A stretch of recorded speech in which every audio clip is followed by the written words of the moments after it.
পর কবর থেকে তুলে মাদকাসক্ত ছেলের সঙ্গে দীর্ঘদিনের অশান্তি, মানসিক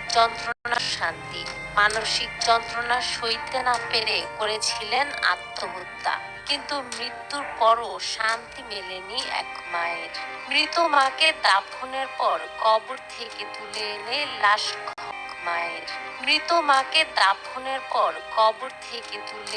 লাশ ঘরে রেখে দেয় ছেলে। একই মায়ের প্রতি ভালোবাসা, একাকিত্বের ভয়, নাকি মানসিক বিকারের গভীরতম অন্ধকার? ঘটনাটি গাজীপুরের কালিয়াকৈরের ফুলবাড়িয়া ইউনিয়নের মেঠাজুড়ি এলাকার। জানা যায়, স্বামী মারা যাওয়ার পর একমাত্র ছেলে সজীব হোসেনকে নিয়ে মানবেতর জীবন কাটাচ্ছিলেন খোদেজা বেগম। মাদকাসক্ত ছেলের সঙ্গে ঝগড়া, মারধর এসব ছিল তাদের দৈনন্দিন বাস্তবতা।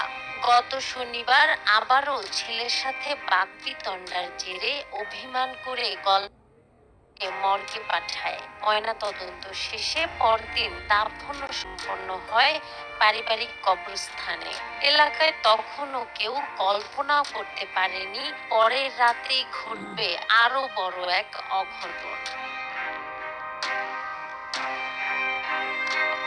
রাতের অন্ধকারে ছেলে সজীব কবর খুঁড়ে তুলে আনে তার মায়ের লাশ নিজের ঘরে।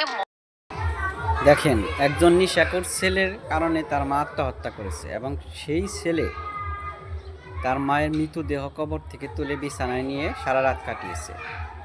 তার ভিতরে কোনো ভয় নাই, কোনো লজ নাই, কোনো লাজ লজ্জা কিচ্ছু নাই। একজন নিশাখোর সন্তান যে কোনো কিছু করতে পারে। তাই আপনার সন্তানকে খেয়াল রাখবেন